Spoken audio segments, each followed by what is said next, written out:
Every day we live our lives. As we go to sleep and the night energy passes us with the interactions we encounter and witness throughout the world.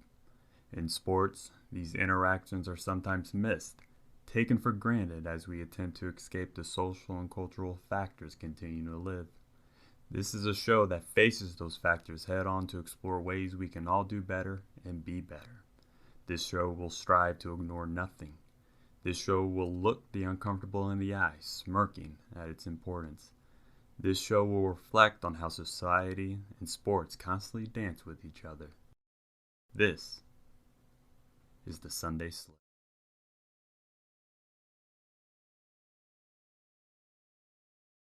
Welcome on in to the Sunday Slip. I'm not quite sure how this will turn out, but I'm going to tell you all a little bit about what I have in mind for the Sunday Slip and the things that I want to do. I'm going to bring the sociology that happens in sports to sports. There's going to be some uncomfortable conversations, and I'm going to be glad that we're having it. I want to be able to break down some of the things that are going on in sports so that everything can try to be better, attempt to do just a little bit better. If we do not acknowledge those things, then they will never change. If we do not attempt to have some sort of way of really confronting the oddities within this world, it's going to be a problem because people are actively affected by that. I love sports. The people here in this community love sports. I hope that we are able to expand more and more to be able to bring more people in to talk about these sports and topics within sports because they're constantly popping up. There's so many things that go on a day-to-day basis within sports that are outside of the innings, that are outside of the quarters and periods, that's outside of the practices, the transactions that go on. There's so many things because at the end of the day, which I think a lot of people have a tough time grasping, is that this is also people's lives. This is, these are real people that we're talking about. And in being able to actually confront those things and being able to actually have a conversation about them is a big thing within my life. It's things that I want to make sure that we're doing right, and it's going to be things that I want to make sure that we actually have these uncomfortable conversations. There's going to be a little bit of bumpiness along this road today because I essentially created new scenes for this. It's nothing too complex, but it's something that it's something that I wanted to do. To start off, I want to talk about some of the people in here. Coach with the 5-month resub, I really appreciate it. What's going on, Shadow? How you doing? And my man Mitch, hope all is well. Hope everybody's staying safe out there. I know there's a lot of weather going on, so make sure that y'all stay safe. Today, we are going to be talking about black coaches. We're going to be focusing on the NFL. What I'm going to do is I'm going to read an essay. It's not a long essay. I think it's less than like 1,000 words, but I'm going to read an essay, and that will spur the initial conversation that we're going to have. So hunker down with your coffee, make sure you're staying warm, and let's get right into it. The title of this essay is The Continuous Struggle of Diversity Policies. This essay was written in 2016, which is going to be it's the reason why I'm reading this essay, because an important person wrote this essay, but also it really speaks to the damning nature of what this topic is today. 6, 7, 8, and 6. What if I told you these were the numbers of minority coaches in the National Football League? Would you be any more surprised if I told you these were respectively in 2006, 2007, 2011, and 2015, after policy changes were made to hire more minority coaches? The Rooney Rule is an attempt to diversify leadership positions in the NFL by forcing teams to interview at least one minority for head coach and senior football operations vacancies. A rule like this was needed. A report by attorneys Johnny Cochran and Cyrus Mary revealed that 70% of the players were African American, compared to only 6% of the coaches. Championed by the Pittsburgh Steelers owner and chairman of the Diversity Committee Dan Rooney, who was known to give African Americans opportunities to work in leadership positions, the Rooney Rule was established the next year in 2003.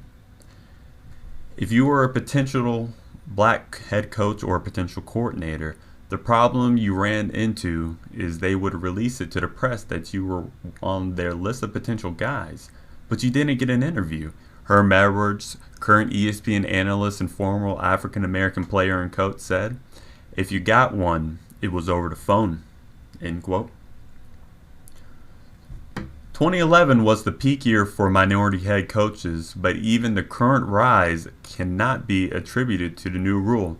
A 2016 report investigating the performance reward bias and promotions of NFL coaches claimed pre-implementation trends prevent a conclusive attribution to the policy. Furthermore, the 27-year study showed that white coaches are 114% more likely to become a coordinator independent of their first position, current position, employer, prior experience, education, and age. That is a mouthful. Forget to add they controlled for quarterback coaches being more likely to become coordinators. Major League Baseball was the first league to implement a rule like this, called the C-League Rule, in April of 1999, enforcing minority candidates for several positions: general manager, assistant general manager, field manager, director of player development, and director of scouting positions. Unfortunately, former Commissioner Bud Selig has not seen his self-named rule change the diversity as intended. Currently, minorities consist of 27.7% of the front office. Also, there is one minority manager, and somehow the MLB received an A for racial hiring practices in 2015. These rules simply become band-aids for bigger issues, which is the current hiring system in these sports are flawed. Like many sectors outside of sports, knowing someone sometimes has a better chance of getting hired if they know someone. This case is quite convincing when white assistant coaches continue to be promoted at higher rates than similarly performing minority coaches. Efforts to create diversity should be amended if the proper changes are not made, rather than staying the same to live as a mockery. Recently, the Tampa Bay Buccaneers blatantly gave no thoughts to the rule as they released reports claiming to already know the candidate they wanted. Just happens to be ironic that an African American coach was fired after his second year as head coach while progressing with the rookie coach. An obviously important position in today's game. The road to getting rehired is often difficult for minority coaches as well. Newly hired head coach Hugh Jackson of the Cleveland Browns waited 5 years to get a chance with the franchise in shambles after getting fired from the Oakland Raiders after 1 year. Another franchise in disarray, while unproven white head coaches like Chip Kelly bounce from a good standing franchise to another that recently participated in the Super Bowl. Jackson was heralded was heralded as one of the top head coaching candidates this past season. One has to wonder if he made this interviewing stop with the Cleveland Browns in an effort to give other African Americans a chance to get interviewed. These teams are maneuvering around these efforts for diversity. Even though NFL is in talks to expand the rule to include women, meaningful changes will not be made if the current policy can be skirted around. History and numbers can sometimes paint a picture skewed from reality, but these are quite damning.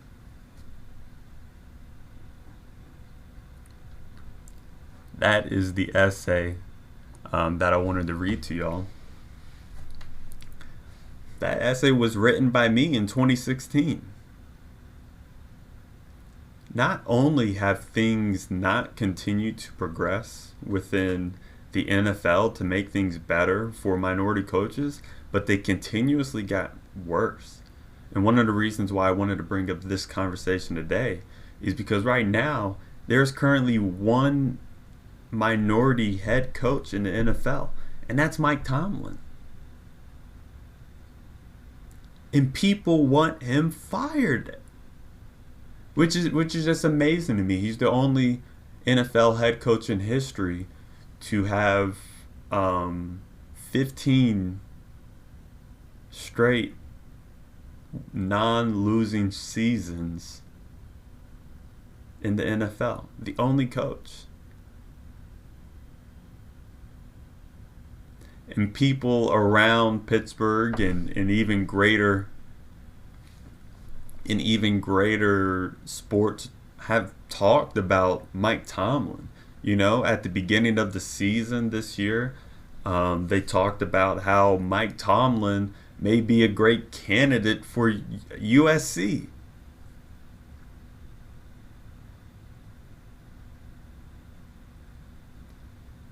No one's talking about that with Bill Belichick. No one's talking about that with all these other NFL coaches. How come black coaches, and specifically black coaches, are the ones that always have to take these demotions? Because everybody sees it as some great thing. I don't know about you, but I don't see taking 15 non-losing seasons to the most winningest franchise in terms of Super Bowl in NFL history, where they have ownership that has only had 3 coaches over the past 50 years.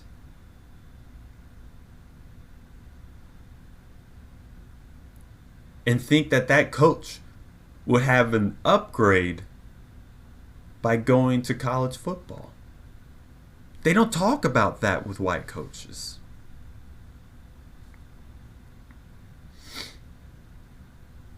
I'm not sure people see a problem with that. And not only that, as we see within the MLB, they think that they essentially think that they're doing a good job. And the fact that there's been more light shed on these hiring practices and the flaws within their system, in that they haven't been addressed in a meaningful way, and they still feel like the hiring practices are on an upward trend, is a problem. It's a complete problem because, quite frankly, it's just not true. It's not a realistic standard for what is actually going on in the NFL or around sports. And the crazy thing is, within some of these minority coaches, you get people like Ron Rivera, who, you know, I have nothing against Ron Rivera, but let's really look at what we're talking about here. We're talking about black coaches and black people within the NFL not getting the chance.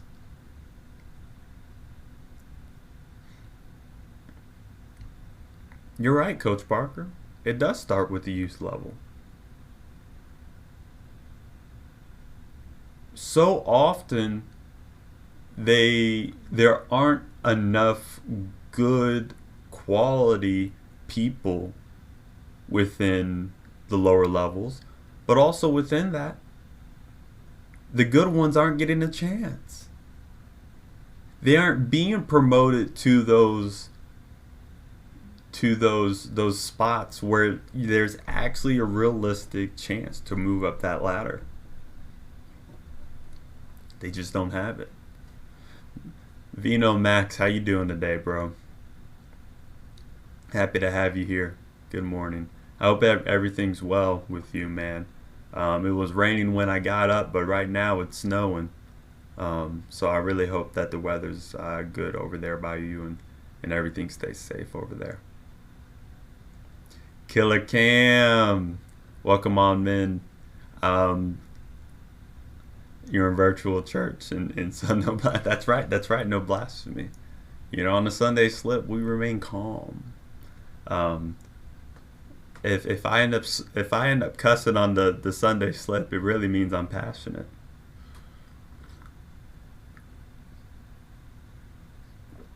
Yeah, man, I bet you are tired, man. I bet you are tired. Yeah. Well, I hope with it being crazy, I hope it moves on.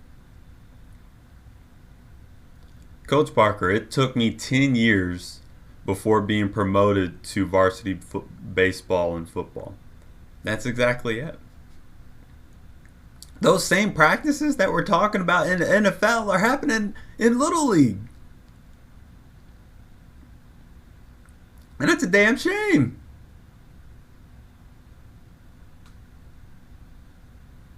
And I don't know if y'all are too familiar with Coach Parker and the things that he does, but he's coaching damn near year round.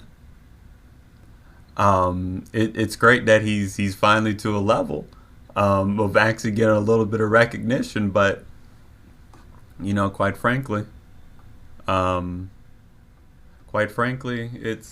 there needs to be more.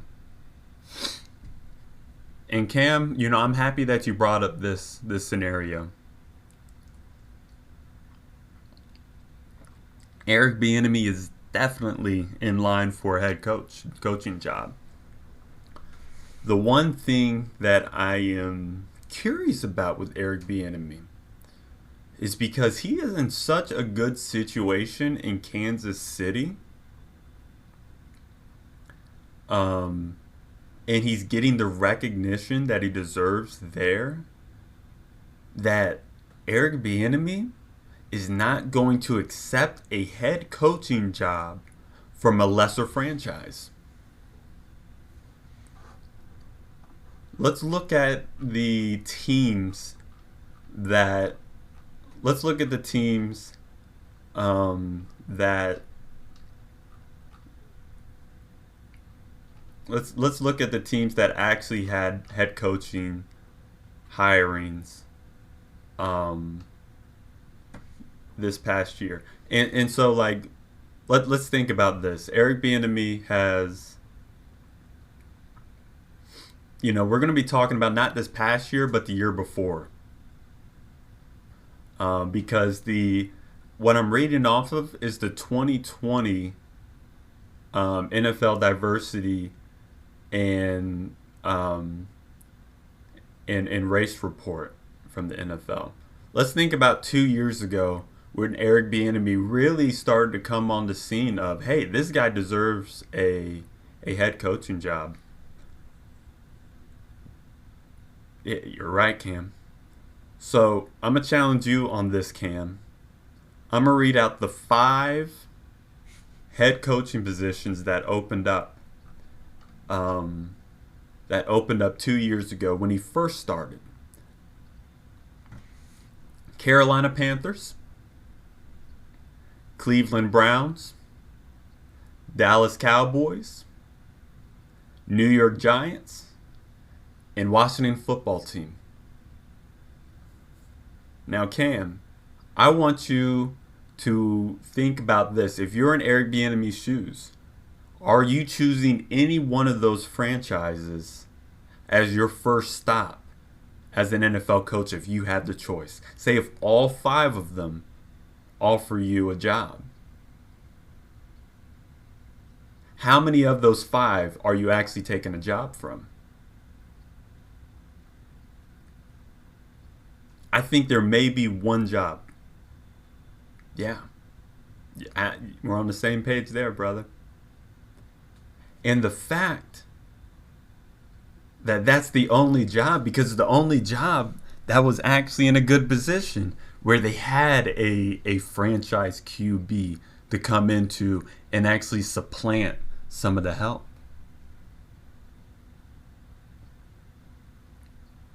Carolina Panthers had a declining Cam Newton that they cut. They ended up bringing in Teddy Bridgewater, who did all right. Cleveland Browns had Baker Mayfield. Are you trusting Baker Mayfield? The New York Giants had whatever that bum's name is. Yankees, help me out if you're here. And then Washington Football Team. And I'm going to tell you this right now. No minority head coach should go to that dumpster fire of a franchise. They can't get anything right. They still have an ongoing investigation into some of the interactions that's going on.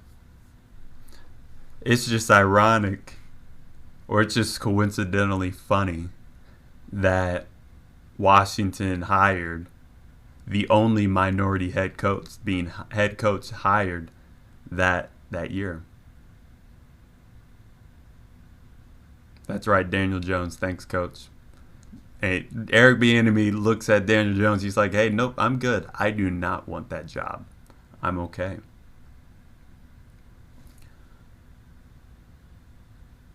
And so let's look at the Dallas Cowboys. And I don't know anything about the Dallas Cowboys and Jerry Jones in terms of what their actual personal life is. But can y'all remember the last time that Dallas had a black head coach or a black the head offensive coordinator? Because here's the other factor that's going on with all of this. A black man may be hired as a coordinator. It's most likely going to be on the defensive end.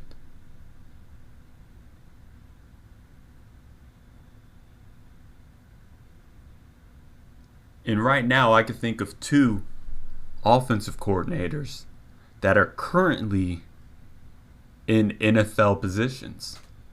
We've already talked about one with Eric Bieniemy. And the other one is Byron Leftwich, who is in Byron Leftwich, who's in Tampa Bay. Byron Leftwich is an old quarterback.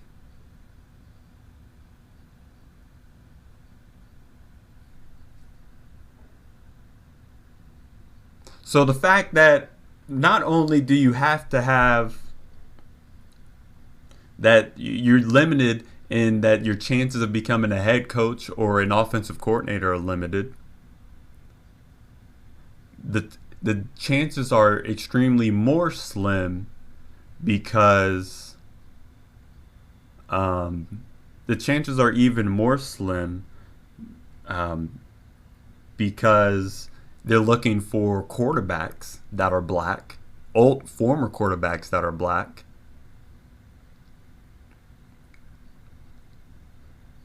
And then that takes it a step further that if you want a coordinator that's black, that used to be that used to be a quarterback in the NFL,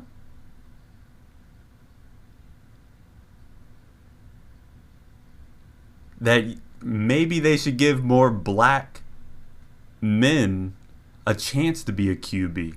Now, we've seen recently that more black um, there have been more black quarterbacks in the league, um, which adds another layer to this discussion, which I'm not sure y'all are ready for this just yet. That when you think about the two most praised quarterbacks right now that are black, when you think about Dak Prescott, when you think about Patrick Mahomes,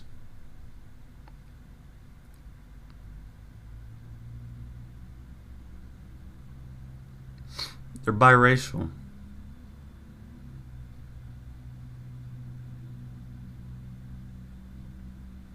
You know, people don't talk about Teddy Bridgewater in such a way. Now, he's had a pretty struggle of a career where he had that pretty catastrophic knee injury. He was a rising QB, you know, taking the Vikings to the playoffs. Doing well. You know, another black QB that was doing really well, that really hasn't gotten his praise for how good of a quarterback he really was? Cam Newton.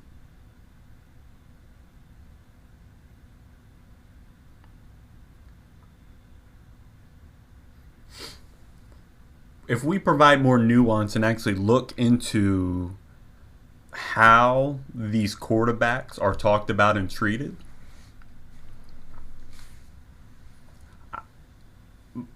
I would hypothesize that these light-skinned brothers like me are being looked at and talked about in the media, whether that's in reports, whether that's on the beat or anything. They're going to be talked about in a different way than these darker-skinned quarterbacks. Because Cam Newton was good for a long time. He had his issues, but they love to jump on that rather than look at the work that he put on the field. They love to highlight those things rather than the work that he put on the field. Dude won an MVP one year and was still talked about like he was shit. Still talked about how he didn't put enough effort into the Super Bowl because of one play. Yeah, pretty big play. Maybe he could have put a little more effort in. But to define everything that he did based on that one play in the Super Bowl, hootenanny. Well, let's get back to the black head coaches.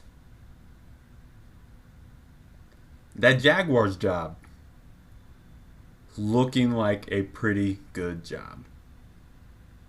Urban Meyer, I don't know how the hell he got an NFL head coaching job.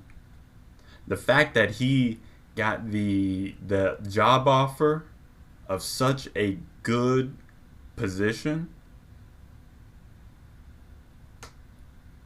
of a team that was struggling for years. They had been struggling for about 4 years after, going to that NFC championship and losing to the Patriots.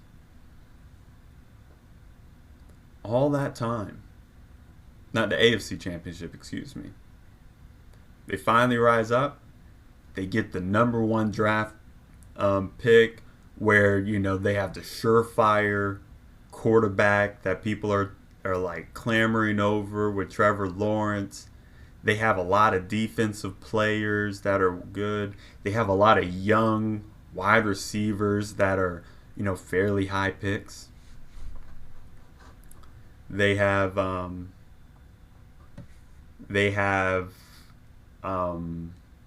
a good running back core.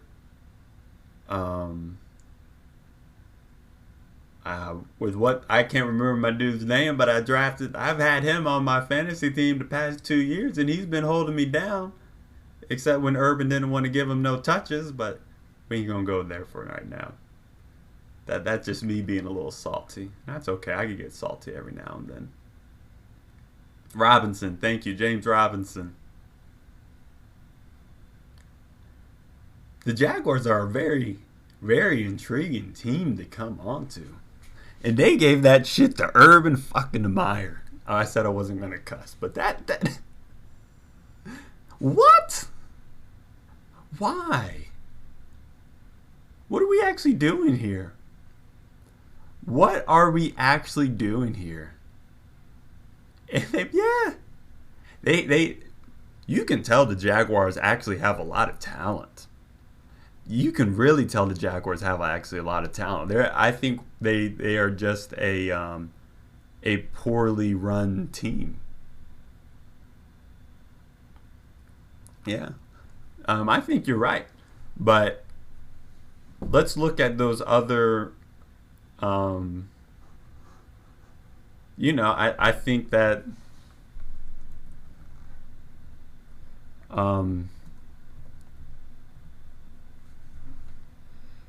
coaching hirings. So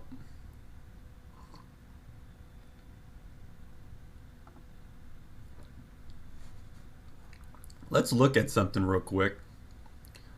Because goodness gracious, how that guy got that job. So let's look at this. In this past year, when we're thinking, let's look at the framework of Eric Bieniemy.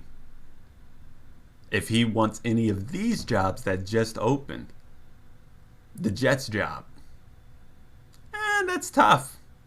That's tough. I don't know. They had a high draft pick. They had some talent, but they also, they're known to be a really tough franchise that's struggling with their head office. I don't know. Maybe Eric Bieniemy doesn't want that because he doesn't trust the head coach. Atlanta Falcons, typically a really good front office. I think they have an owner that really cares. Their cap situation was shit. I wanted Eric Bieniemy within that, but I also get why if Eric Bieniemy didn't want to go to the Atlanta Falcons, I completely get that. Because also they need a lot of talent. Let me read this question. If Bieniemy from Kansas City getting looked at because he is a good coach or... So I don't know. What I was talking about earlier is that hey, last year, I don't know if he wants any of those head coaching jobs. Or the 2 years ago when he was really looking, I don't know if he wants any of those head coaching jobs. I don't know if he's being overlooked or if he's being patient for the right job to open up that's going to be really successful for him. Because let's look at this other job that opened up this past year with the Texans job. Hey, Coach, I never said the Don was a bum. We will give respect to Arthur Blank in this stream. I tell you that much. We will give respect to Arthur Blank in this stream if that is the last thing that we do. And it should be the first thing that we do, honestly. We give respect. It does look like Ghost living in his house, and we still give him respect. It could be like Casper. How about that? So,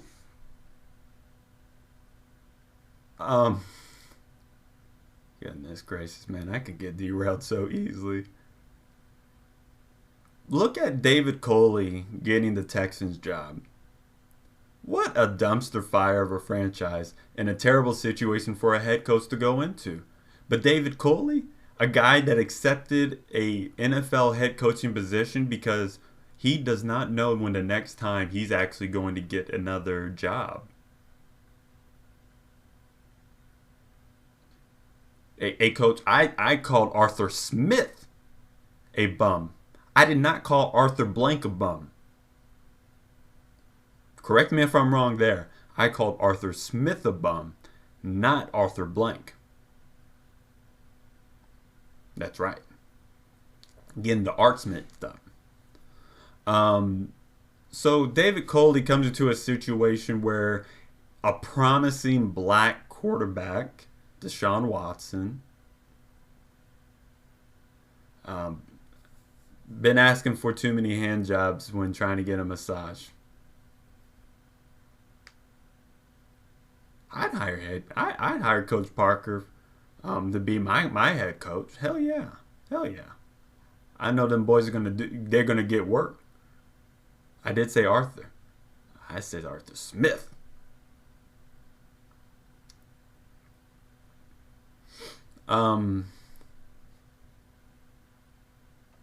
David Coley comes into this Texans situation because who knows when the next time he's going to get a job. So that's another layer to this, is that black coaches in the NFL do not have an opportunity to say no to jobs. Because, like the outside of Eric Bieniemy, how many actual head coaches or black coordinators or potential candidates are actually talked about in a good light?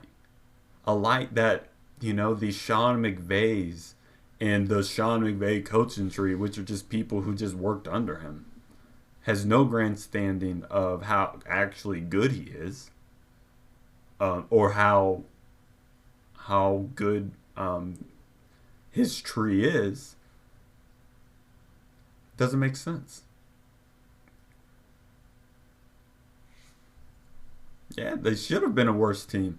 And that head coach was put in a terrible situation, and he just got fired after 1 year.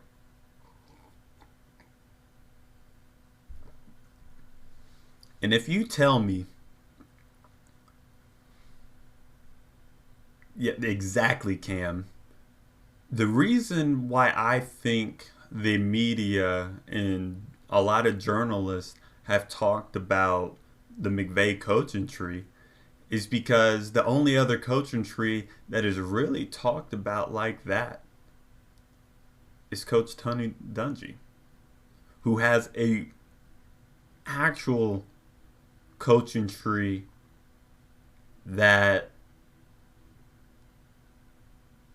has been lifted up and praised. Tomlin came from that. Help me out with the Indianapolis coach that also went to Detroit and did a phenomenal job there. That's for a Caldwell. That's a coaching tree.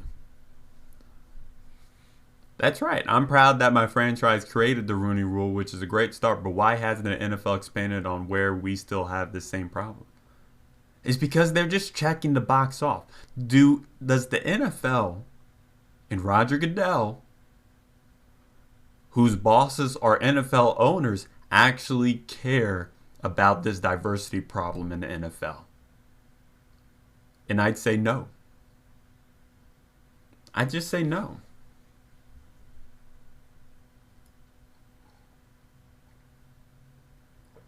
They don't actually care. They don't actually want better for what's going on here. They're just looking at a situation and saying, "Hey, let's go ahead and just call up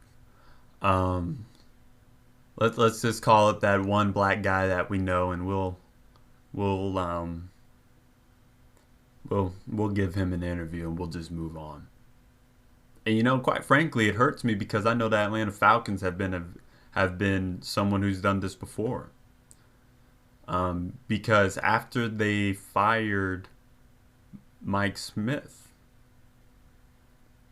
they interviewed their special teams coach, knowing damn well they weren't going to give him the job,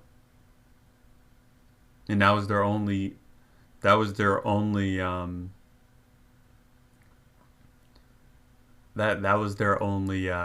NFL candidate that reportedly interviewed that was black.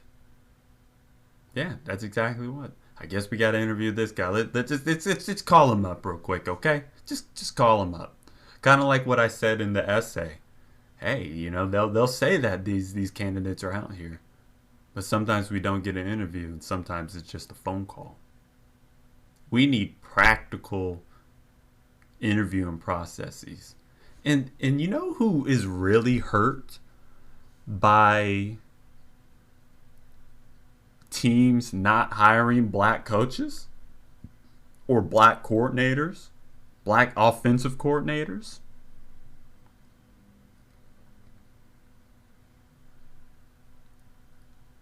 It's almost like you're missing out on a whole plethora of knowledge and perspective based on this ingrained system that goes back to feeling that black players across sports are only athletic,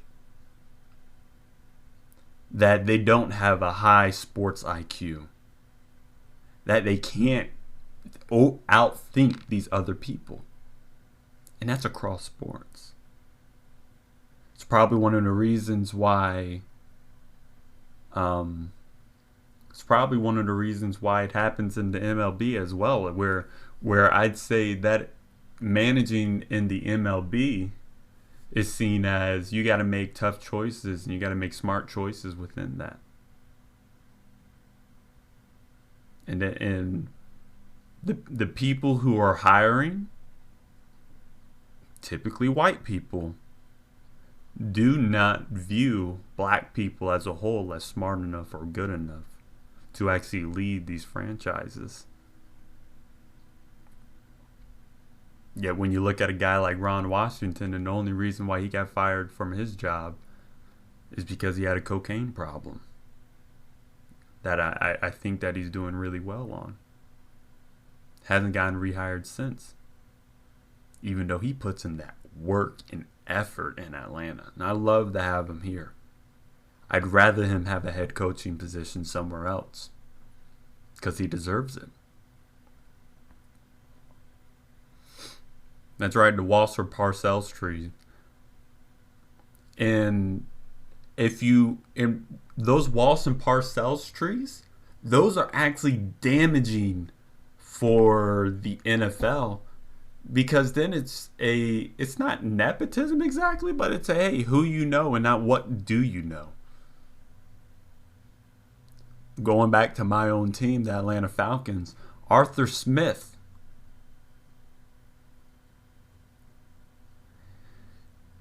He's a guy that kind of just came up through the ranks just because he knew a guy that knew a guy that knew a guy. I have yet to see if he's actually a knowledgeable head coach. He's made questionable decisions in terms of just kind of play-by-play situations. And then we get this, oh, you're just a fan. You don't know how tough it is when you're in the moment of those situations. Yes, I do. I've played sports before. I know how quick you have to think about that. And it's a factor within all these things that you got to be able to do those. You got to be able to be better in those situations.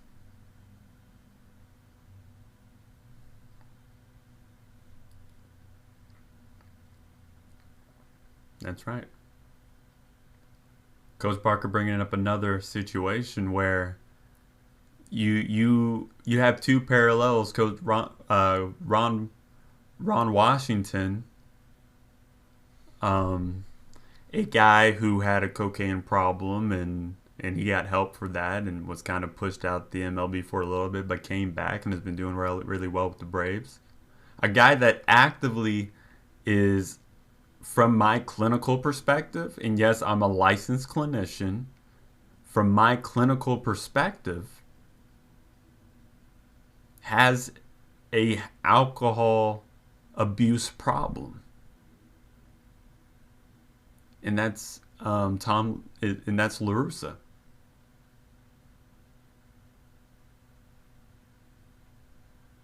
Yeah, he's getting a phenomenal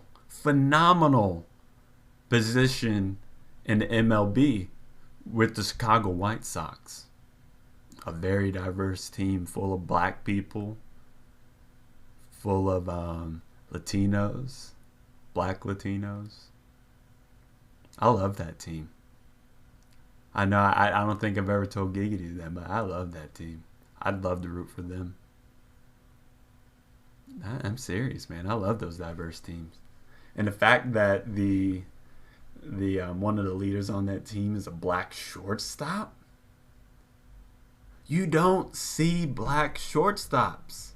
You just don't. Go in a clip and show it to him, man.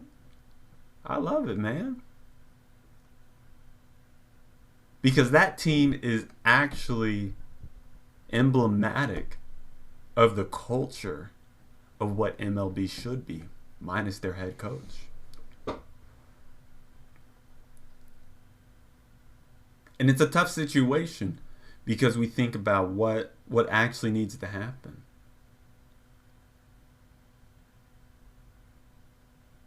How about the people who are actually within these hiring practices look at the players and look at the look at the players, look at the oh my goodness, Major League Reich, what's good? Look at the players and say, hey, maybe we should hire somebody that actually looks like them. That actually has maybe been through some of the things that they've gone through.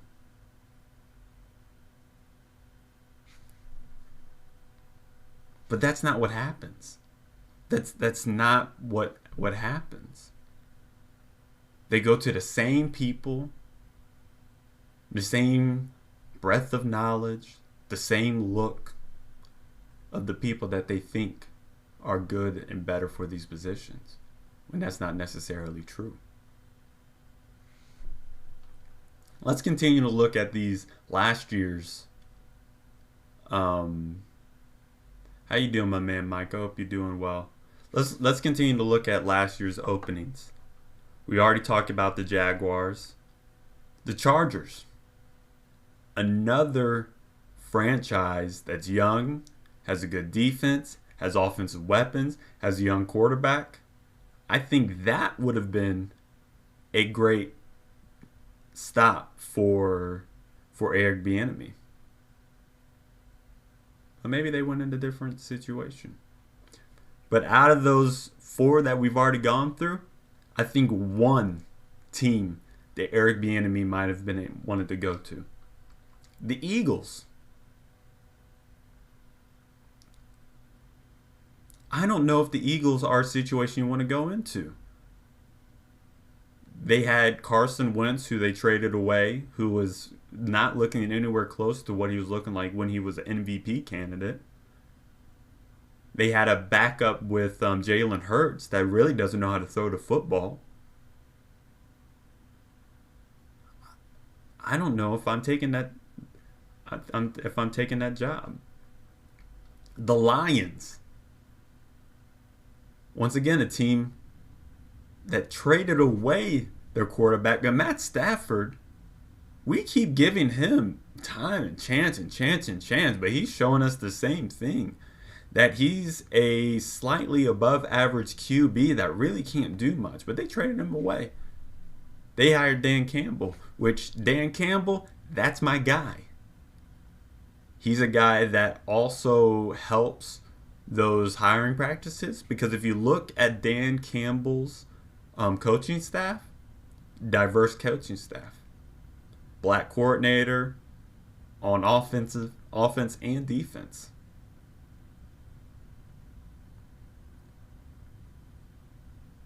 But I don't know if you want that Lions job, a franchise that continuously has looked like they don't know what they're doing.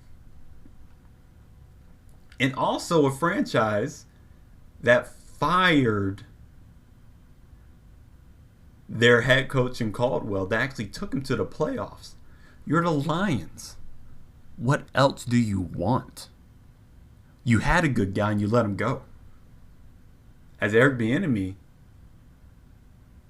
looking at Jim Irsay saying, "I'm not comfortable with him." Like how you have to think about those past situations over the past 10 years and probably more to look at the full scope of things of is that actually a situation I want to go into? As the head coach, would you want to go to Detroit?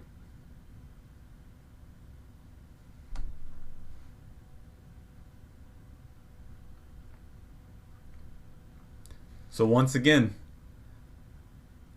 past 2 years within the NFL, five or six,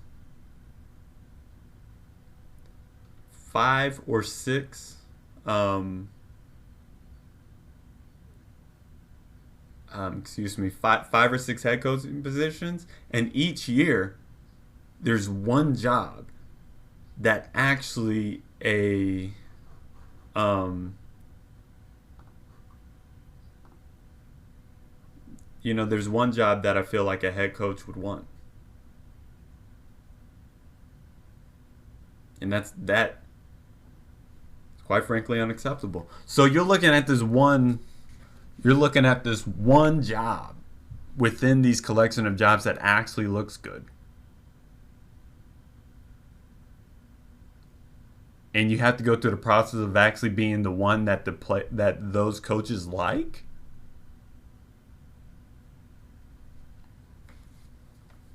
That's what makes these situations even more tough for black coaches. Because either they get thrown into a situation that's terrible like the Houston Texans job, or they have to go down a different route. And that's just absolutely that's not feasible for these coaches. It's just not.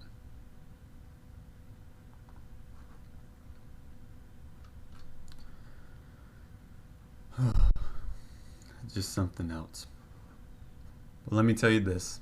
It's time to take a quick coffee break. And what we're going to do next is we're going to look at each head coach over the past 25 years with the help of a Deadspin article. And I'll put that link in the chat so y'all can follow along with this.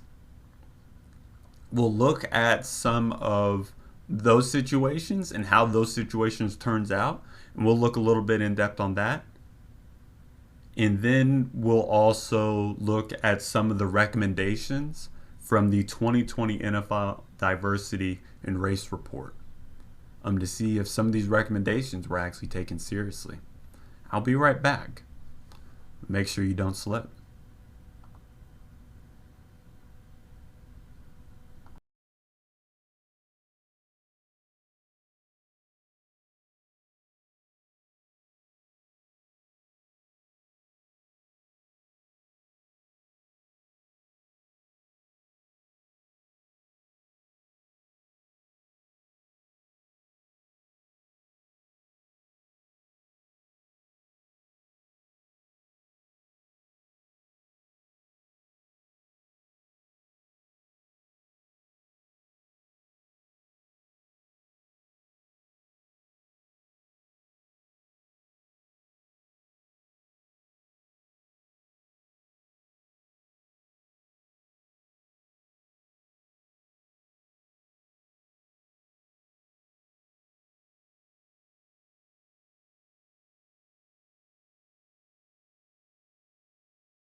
Welcome back to the Sunday Slip.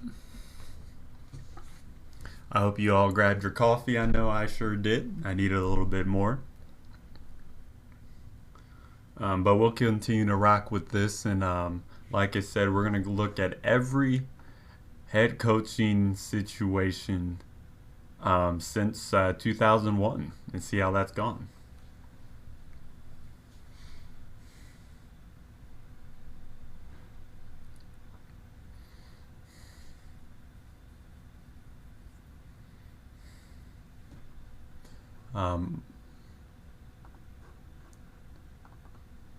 This is the article that I'm looking at right now.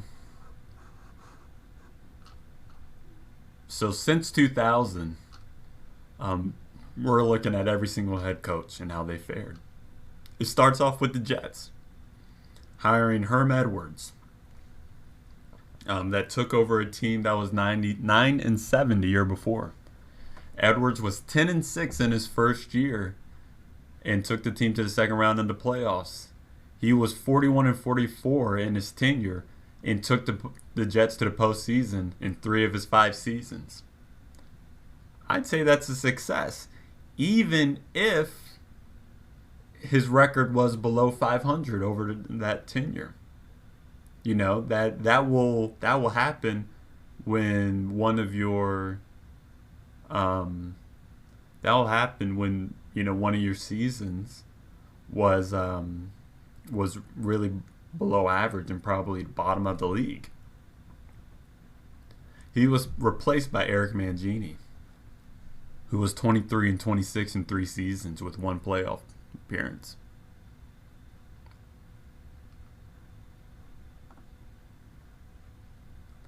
Next was Tony Dungy of the Colts, who was with the Buccaneers. And his Buccaneers team, after he left, won a Super Bowl. But John Gruden gets credited with that Super Bowl more than Dungy. Oh, we'll get to it. We're going in order here.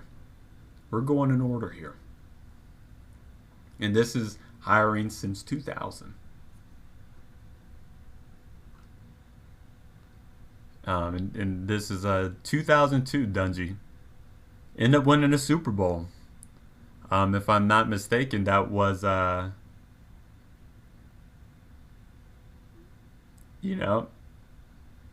think he was the first black head coach to win a Super Bowl.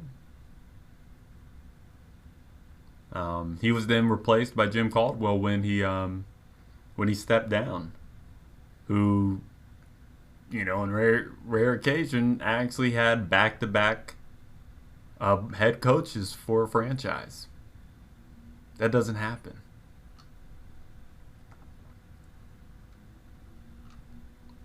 Marvin Lewis was hired in 2003. Marvin Lewis never won a playoff game, but went to the playoffs in 7 times in 16 seasons. He had a winning record with 131, 129, and 3 over his tenure. He was replaced by a guy, Zach Taylor, who won 33% of his games. Dungy is the GOAT. Now, socially, I think Dungy's a little bit problematic. But, yeah, I mean, and here's the thing, Mitch. I wonder if Marvin Lewis was not able to get a firm hold of his players in a lot of situations and let them have that freedom because he didn't have any other choice. Now, I am justifying and excusing a lot of things that happen, but it just makes me, I think that's a valid question that you got to ask.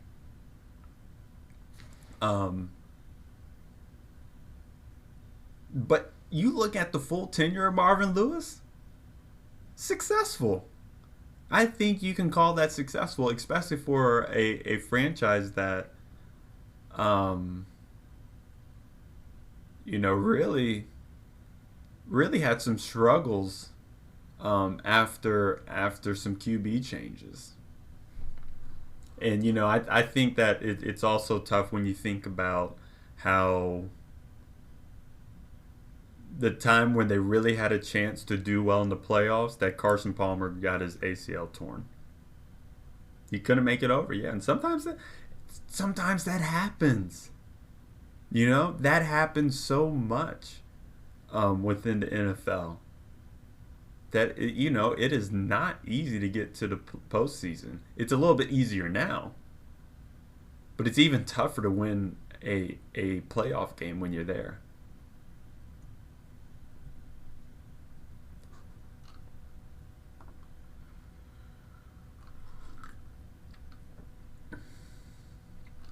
In 2004, the Bears hired Lovie Smith, who took the Bears to the Super Bowl with a quarterback that was a bum and a half. Smith was 84-66 over his tenure with the Bears, won a Coach of the Year after his second season, where he went 5-11, but turned it around to 11-5 the next year. He lost to the Colts in the Super Bowl, but if he had a little bit better of a quarterback, Lovie Smith. He was replaced by Mark Trestman, who lasted only 2 seasons and had a losing record. Are y'all seeing the trend that I'm seeing? That the people that are following these head coaches, there's only been one successful head coach that's followed these 4 coaches that's been successful. And that was Jim Caldwell, who was also black. Yankees, my man, good morning.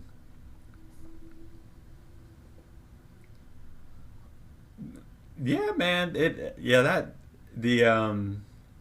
AFC North is a hell of a division. I would not want to be in for a head coach, but the fact that you look at Tony Dungy, or not Tony Dungy. You look at Herm Edwards being in the Jets. That is tough, because you're talking about a tenure that was marked by the rise of the Patriots and Tom Brady. And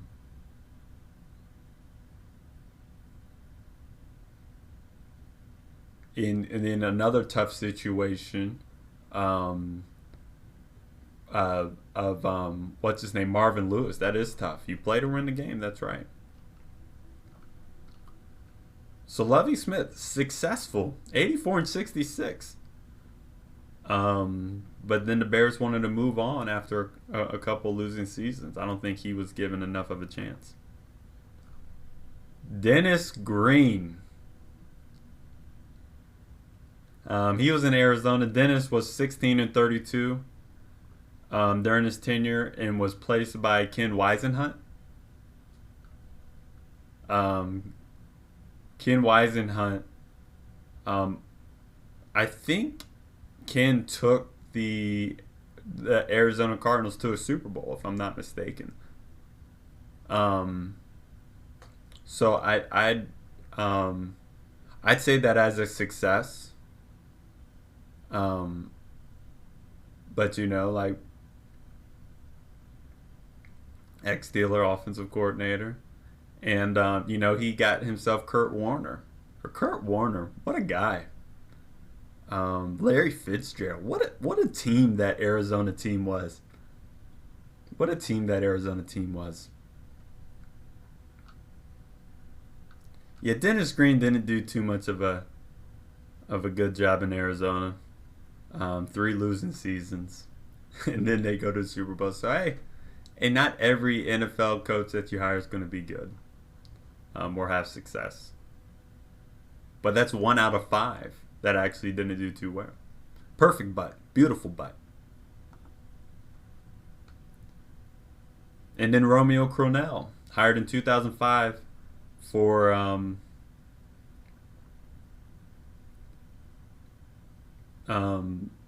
hired by the Browns in 2005. He went 24-20 after a start of 4 or 6-10 in his first season. Lasted 4 years, had a winning record. 24-20. The math isn't there. It seems like he was fired mid-season. He was then replaced by Eric Mangini, who went 10-22 in his 2 seasons. This is not the first time that within the first 6 coaches that we're talking about, where Eric Mangini was hired to replace these coaches and did worse. I haven't heard Romeo Crennel get another head coaching job. I think Herm Edwards chose to go into broadcasting and an analyst. Tony Dungy retired. Jim Caldwell was able to go onto the Lions, but he was the only retread who got fired after taking the Lions to the playoffs. What? This is starting the trend where you're seeing how these bum white head coaches are being able to get these retread jobs, while these moderately successful black head coaches like Caldwell, like a Lovie Smith, who took teams to a Super Bowl, are not getting these second chances, while these losing coaches like Mangini are getting these chances again. This is another factor within. Hiring practices that after black NFL coaches get fired, they don't get hired again.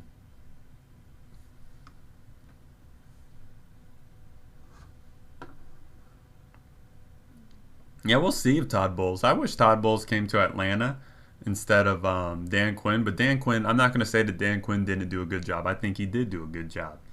But I really wanted Todd Bowles in that. Todd Bowles ended up going to the Jets. And that Jets team really struggled. They didn't have consistency at QB. They still haven't. Next, we have Herm Edwards hired by the Chiefs. So he didn't do the analyst job. He was 19-26 during this. He was 15-34. Went to the playoffs once.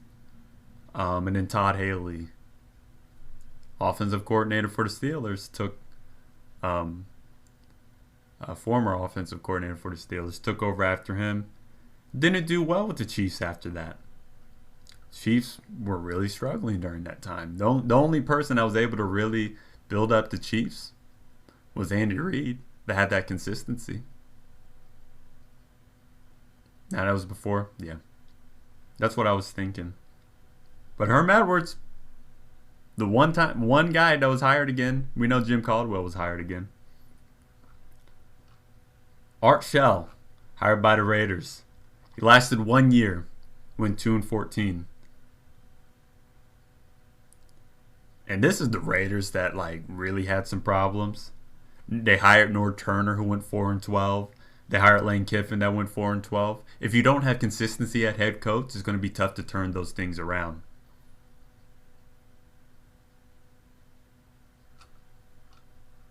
So Art Shell, I wonder what he's doing today. And then in 2007, guess who was hired? The longest tenured head coach for a black man right now. Mike Tomlin got 2 Super Bowls. Began his career in 15 straight non-losing seasons. He's still here. He's going to be the only guy that's still here on our list. We talked a lot about him. And then in 2008, 49ers got Mike Singletary. He went 5-4 as interim, and then when he got hired full-time, he went 8-8 in his lone full season. He was then fired after a 5-10 start to the next season. Didn't finish it. Replaced by Jim Harbaugh, who Jim Harbaugh went to the Super Bowl, but then left to go to Michigan after that.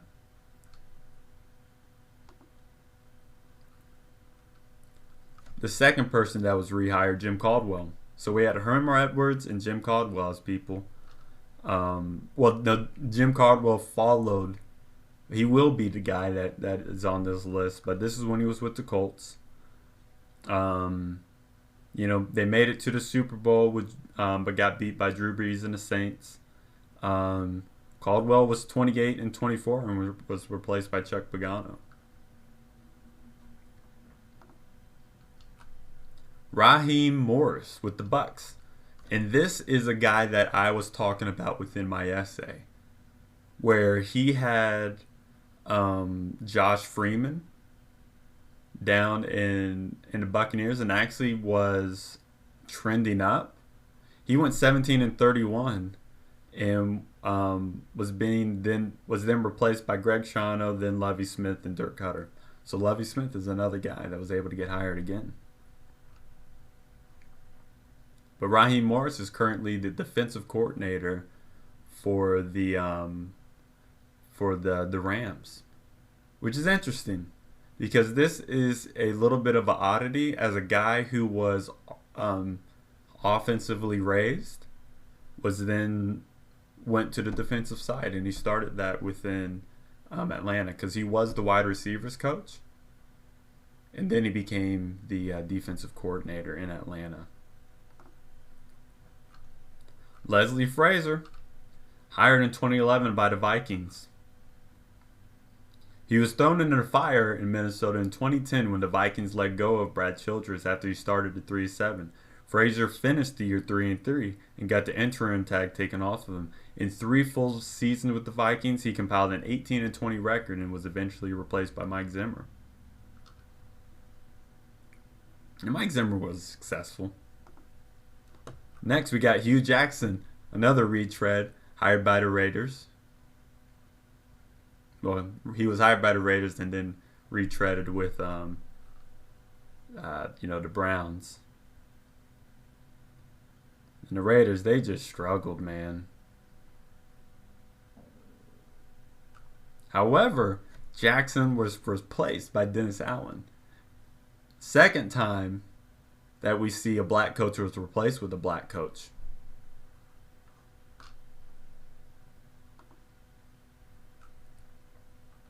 Romeo Crennel.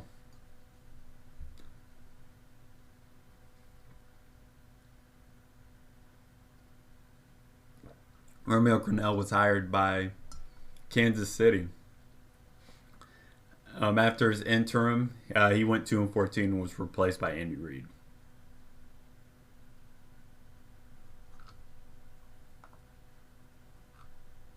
Lovie Smith, another retread of black coaches, which is good. So, we're up to 3. Herm, Lovie, Caldwell, that will be eventually, and then Hugh. So that's going to be 4.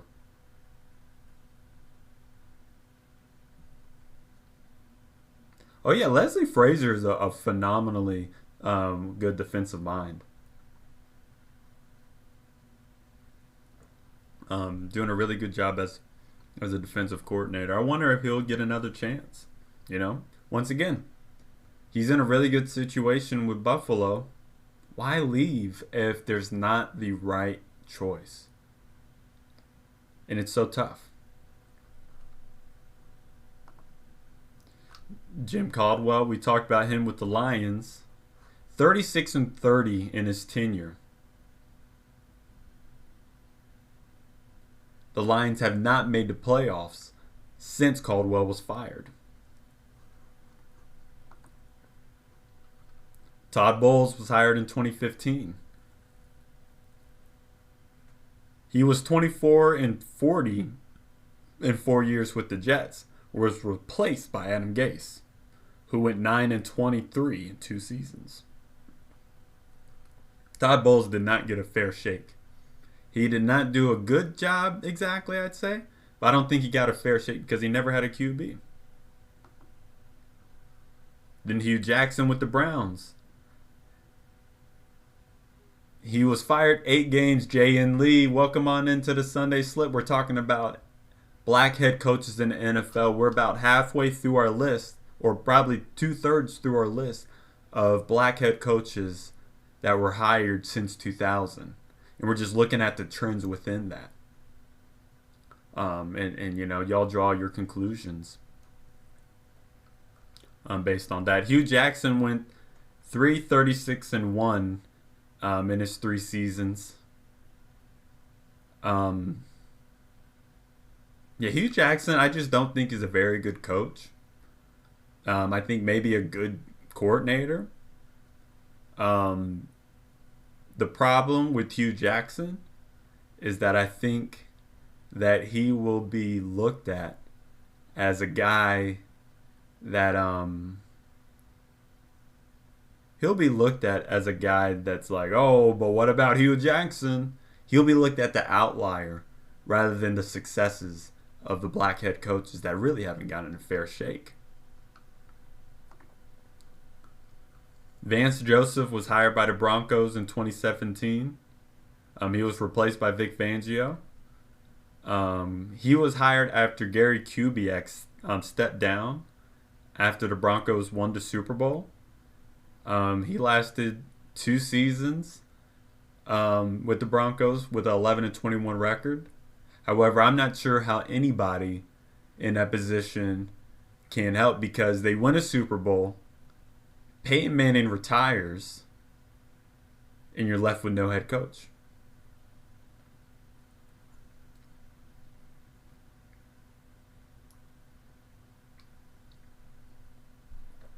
Yeah. Yeah, I mean, Hugh Jackson never had a good QB with the Raiders or with the Browns. Definitely an unfortunate situation. Vance Joseph, once again, thrown into a bad situation and didn't last. The trend that I'm seeing is that a lot of these black head coaches are not in good situations where there's stability within the quarterback position or a chance to draft a quarterback that they want. How are they supposed to succeed? I'm not quite sure.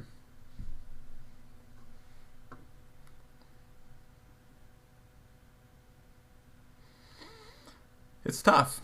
It's definitely tough. Next on this list is Anthony Lynn within the Chargers. He was 34-32 in 4 seasons with the Chargers. Took them to the playoffs in 2018 and then was fired. Did he have a fair shake? I don't think so. He did not get enough time with Justin Herbert. We know Kerm hates Lynn, but Lynn also did a damn good job for the things that he was given. He did a damn good job for the pieces he was given because he was given a aging Phillip Rivers who left. They draft a good QB, and then after 1 season with that QB, they just let him go. And look at him now. You're telling me Lynn couldn't do some of those things? Because we saw the talent with Justin Herbert. Once again, coach is getting fired after a winning record.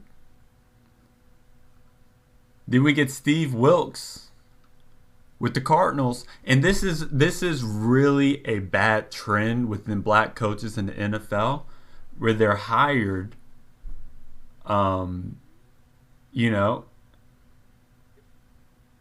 Wilkes was 3-13 after going 8-8 in his final season. He only had 1 season, and then was fired, and then replaced by Cliff Kingsbury. He did not get a fair shake. He goes 500 In the only season. Oh no, Wilkes was 3-13.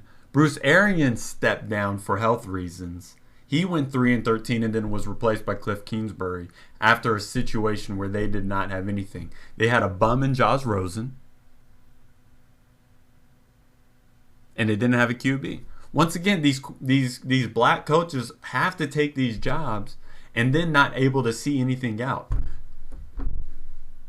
Someone has to be upfront with these people are not giving fair shakes with the situations that they're put in. Then we get Brian Flores. Brian Flores was 24-25 in 3 seasons. Had an inconsistency at QB with Tua constantly being hurt. Almost took this team to the playoffs. Had winning seasons in the past 2 years. But was fired after 7 straight wins. And now there's a lot going on. But once again, like there's a lot of conflict that was apparently within the front office. But like, okay. Once again, these black head coaches are not being able to see their tenure out. And they have a really good defense. Inconsistency at quarterback. And he's still doing a damn good job. Almost at 500. But over the past 2 years, he did better than what Adam Gase was able to do.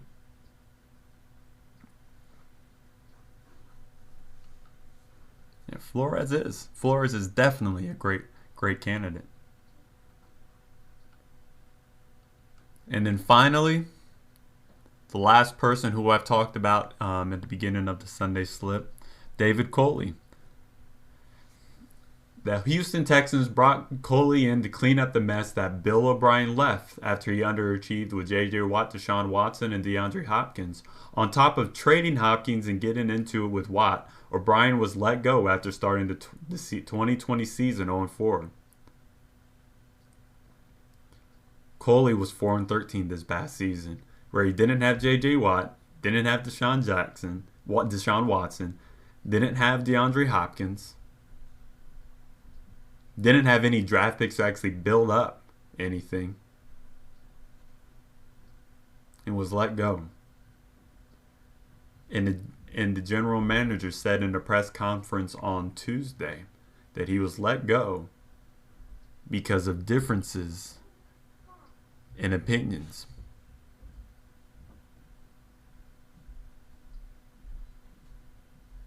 Once again, a black head coach thrown into a bad situation and not given any chance to actually succeed.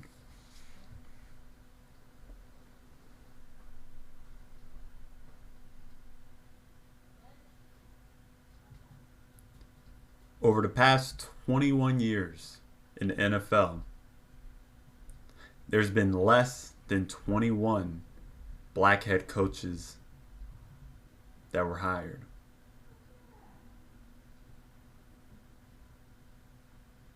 Or new black coaches. There's been some retreads. However, there's 30 teams.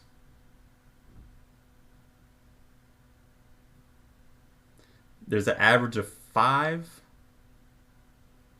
There's an average of 5 head coaching jobs that opens up every single year. 5 times 20 is 100.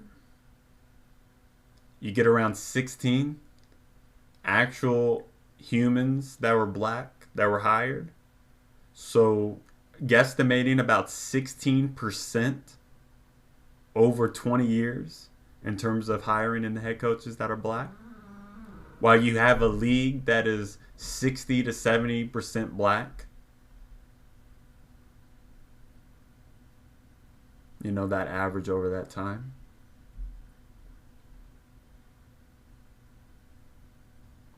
And we've talked about all the difficulties that there is.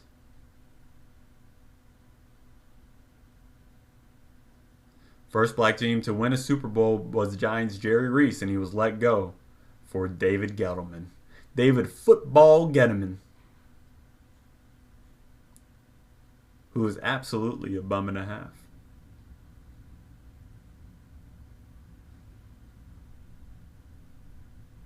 Yeah, I mean, the conversation that we're having is about black head coaches, but those same hiring practices that we talk about of why they're not getting front office positions, it's the same thing. I'm thankful that the Atlanta Falcons hired Terry Fontenot, a black front office guy. And it makes me think, I wonder if he was only hired because he was known to be the guy that helped out the Saints with their cap situation year after year. That he had to have a specific quality about him that teams coveted in desperate situations. Otherwise, would they have actually hired him? I don't know. It's like you have to be so incredibly special to be hired as a black man within sports. That you have to have a certain quality that they're looking for. That white candidates don't have to have.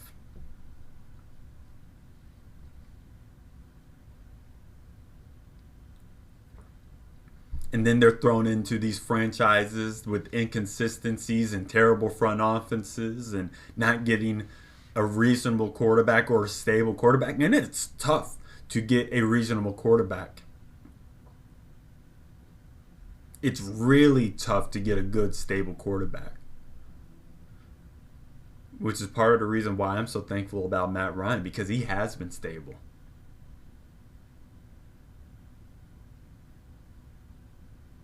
And these things do hold the same thing in the NBA. Yes, Cam. Because the only black head coaches that are actually hired are former players. There are no Mike Budenholzers that are black. Mike Budenholzer didn't play in the NBA. He just raised through the San Antonio system. Name me one black head coach in the NBA that didn't play in the NBA. In baseball, it's the same thing.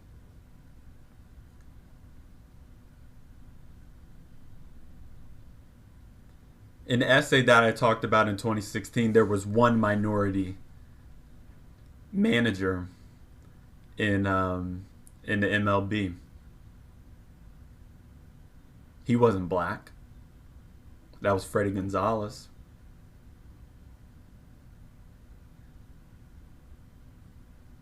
And they got an A in their diversity report. And this is the difficulty within black men and black women within sports. That even in media, black journalists are starting to go away. Because places like Fox Sports, places like ESPN, they're hiring former athletes to try to do journalist jobs rather than actually degreed people who went to journalism school. This is a nuanced, leveled process that infiltrates so many sectors of sports.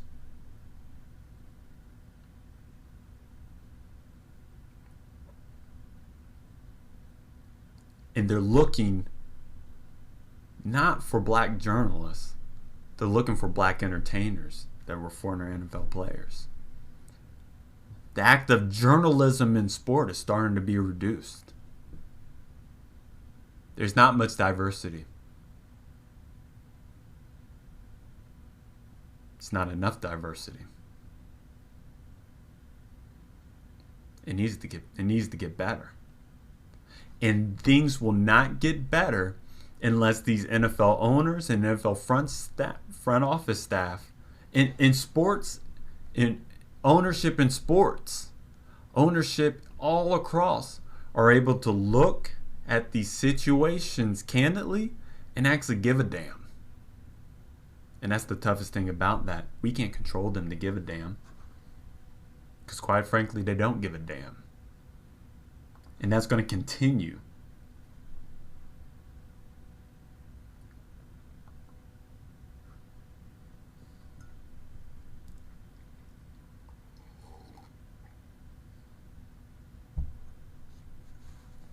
Yeah, absolutely. College baseball, minor leagues. And that's like you said at the beginning of this whole conversation, coach. It starts at the beginning. Starts at the lower levels.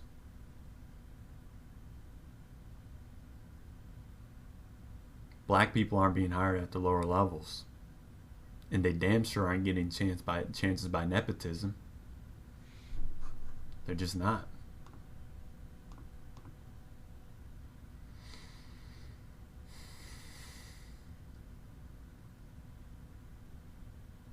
It's a damn shame. This is the life that we're currently living in.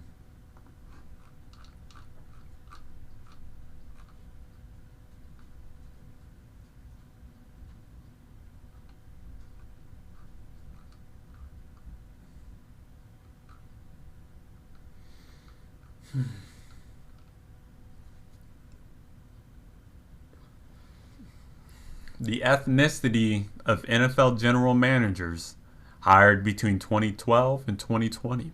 So let's look at the front office in the NFL. 30 GMs hired over that 8-year period. 3 of them were men of color.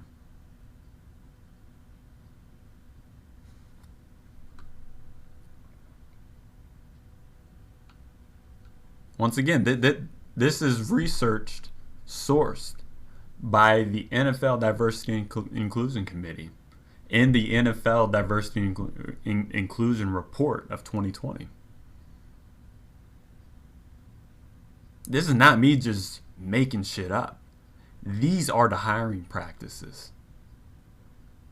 Consistently, you see that black people are not given chances. Because when you look at this whole thing, remember I said that statistics can paint a picture, and you got to look at what they're talking about. They said men of color. Women are hired in these positions. And for them to boost their numbers, they got to have all minorities or all non-white people to help boost their numbers and help out how few there are that are hired and given these chances in these important spots.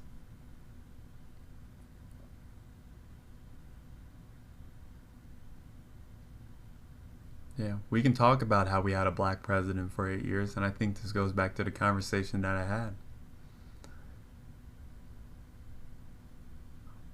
President Barack Obama was palatable for a lot of white people because he was biracial, or because he is biracial.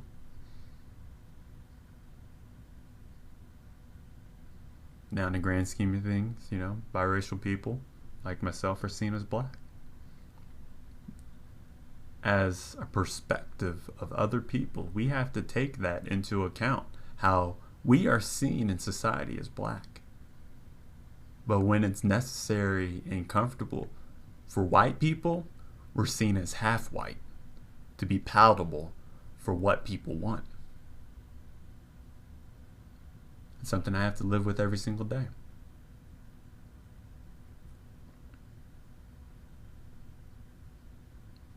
That's not saying that I'm not proud to be black. I'm very proud to be black.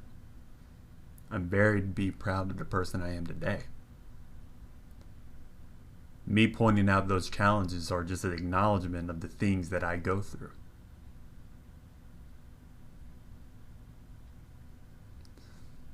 Thanks, Mitch.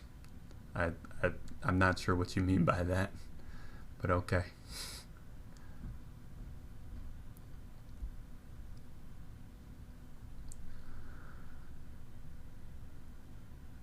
And you know, Cam, what you saying that I think that the images that we see, the symbolic interactionism, as I like to call it, within society of, hey, we have a black president, we must be making progress.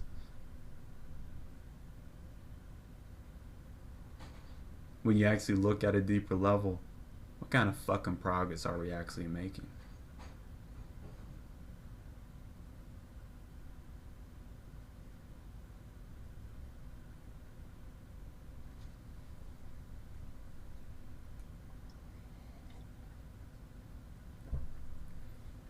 Not as amazing as one would think. This is simply a microcosm of real life. This is corporate behavior overall. The Rooney Rule is seen as affirmative action, and both are widely hated and criticized and often met with vitriol. Good morning, CJ. People not realizing how difficult it is for people to understand the things that are difficult, and that they're uncomfortable with the reason why.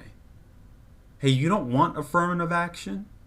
You don't want these mandates such as the Bud Selig rule or the Rooney rule within sports? Well, do a better job of actually trying to make a more diverse place and environment for all people, especially of the people that you're trying to pay to make you fucking money every single year. But hey, guess what? No matter how poor a team does in a season, white, black, indifferent, those owners, they're still going to make money. And they see that as a win, without seeing that they could probably be making more money and more success if they actually give a damn about diversity.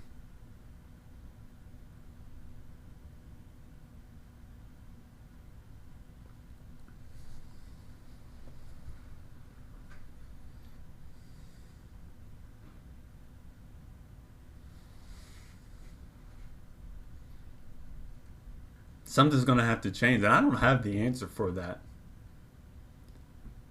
Well, I do have the answer for that. You know,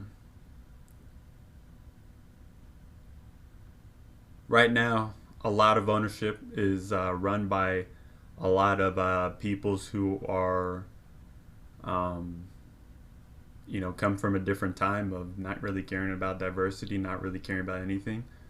Developed nepotism and passed down throughout that. There is a stronghold in an exclusionary process within ownership.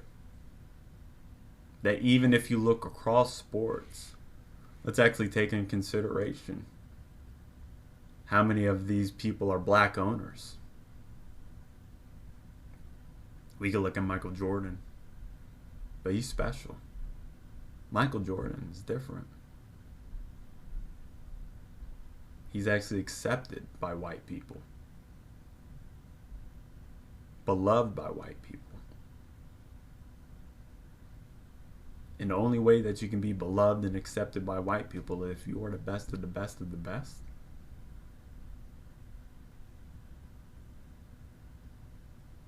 And have to do it and reach extraordinary heights to be able to be seen as someone worthy of white praise and white acceptance.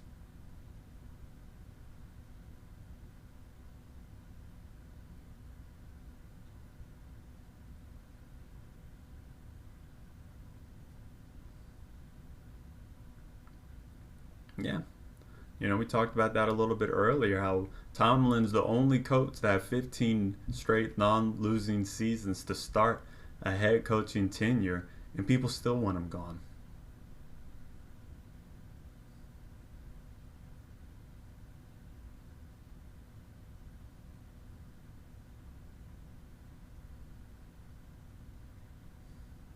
Like, controllable in what instance, JM?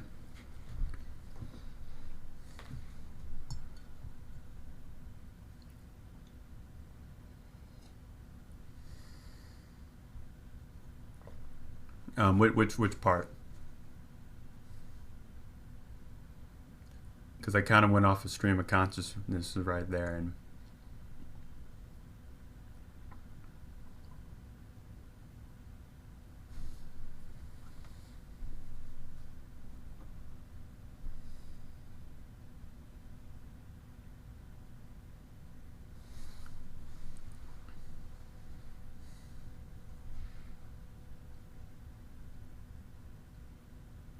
yes, absolutely correct. Excellent and controllable black people. You're absolutely correct.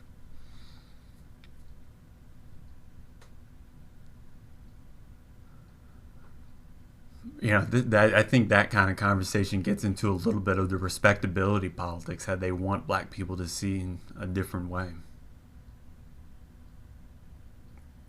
Um, and this kind of gets me to my point of one of my favorite books that I recently read, and actually had a little bit of a conversation with this person. Um, um, Jody David Armour wrote a book called Nigga Theory that talks about the respectability politics that happen in society. How black people have to act, express themselves a certain way to be accepted and then otherwise controllable. Because if I'm too black for you, that's not good. No, you don't want that. Too black.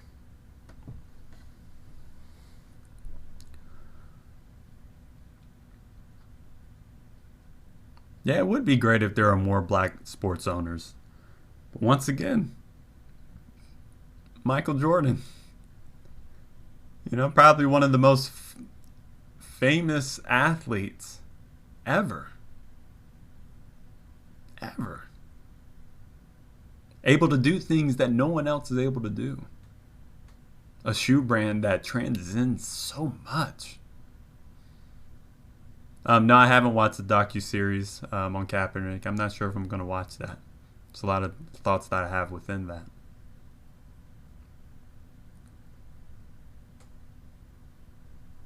Yeah. So many black people have to code switch. I don't code switch. I stopped that shit a long time ago. There's certain ways that I feel like I'm tactful within the way I go. There are certain ways I have to present myself, but they know. And it's one reason why I really love the place that I'm in, because I am me. Bar none. You are going to respect me, and I'm going to be me no matter what. You're going to fucking like it. And it's something that I had to really come to grips with and come to terms with.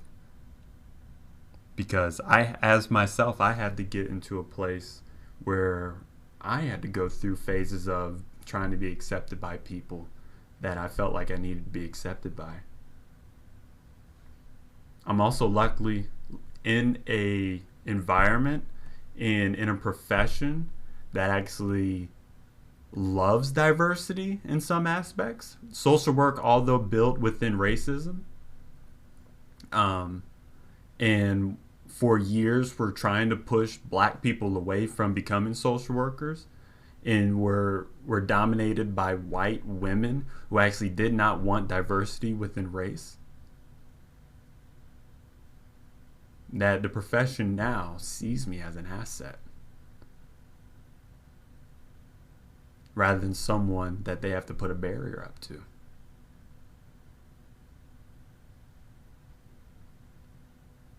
And I consistently have to, even to this day, have to fight for my respect within my own profession.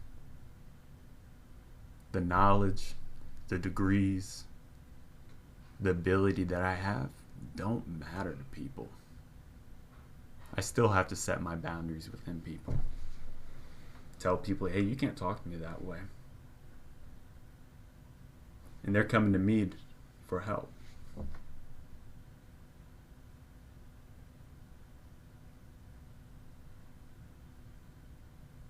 I don't say this for sympathy. I don't say this shit for empathy. I'm just saying that because it's fucking real. It's the shit I have to deal with day by day by day. Knowing damn well I know I'm one of the best. Some may call that a little bit cocky, a little bit arrogant. I don't give a damn. I gotta do that. I gotta be that. And maybe that's something I gotta work through. I'm not beyond saying that I gotta do better within those spaces. Thanks, Mitch. Maybe I gotta have a healthier mentality of how I gotta do about myself, and that is partially a possible defense mechanism that I had to create within myself.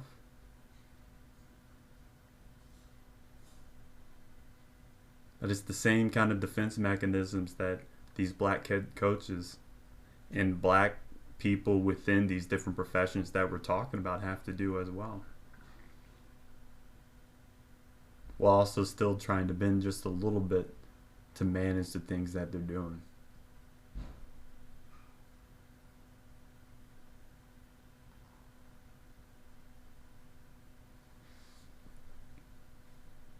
It's just fascinating.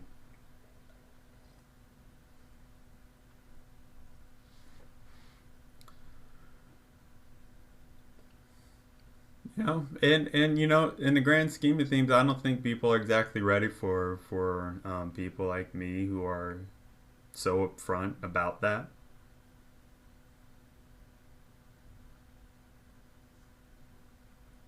I don't think people are ready for that. And I think that really just speaks to, hey, where are we in this society?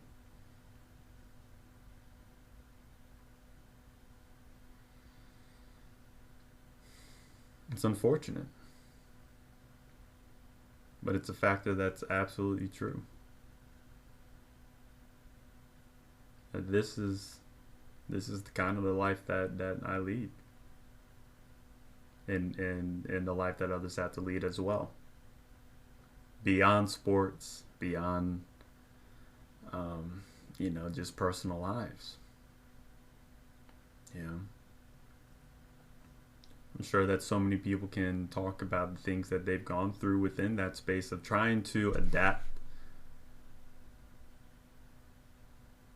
Oh yeah, coach, and that's why like people people will see you saying that as you being defiant and you being unreasonable, or maybe that you're joking.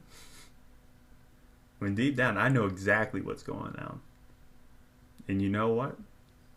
Suck my dick. Exactly. Because you don't understand. You don't know why I'm having to deal with you and the bullshit that you're handling me. You know? Coach, I completely get that. People don't get that. And the factors within all those stages are absolutely important. And people have to be understanding within that. That, if you look beyond what the layers are actually telling you on why I'm responding to you this way, maybe it'll give you a little bit of insight into the things that have to happen on a day-by-day basis that are necessary just to keep moving.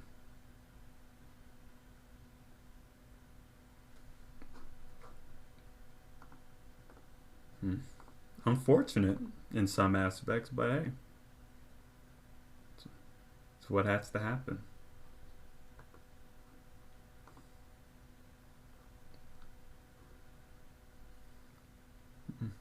It is what it is. But listen, y'all.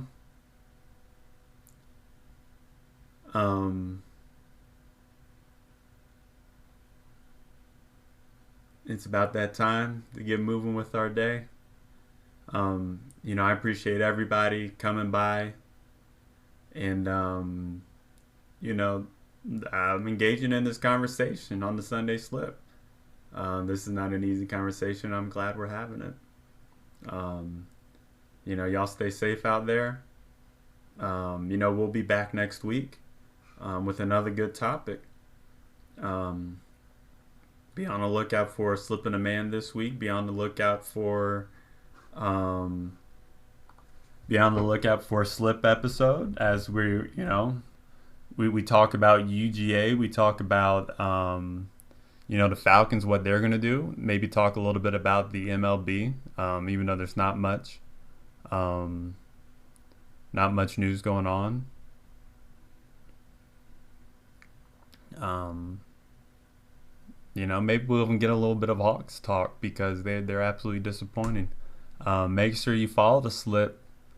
Um, Spotify, Apple Podcasts, Stitcher. I appreciate everybody coming through and engaging in the conversation. It's okay, Jay, it's okay. Um, but y'all be good, and always remember, everything you do, don't slip.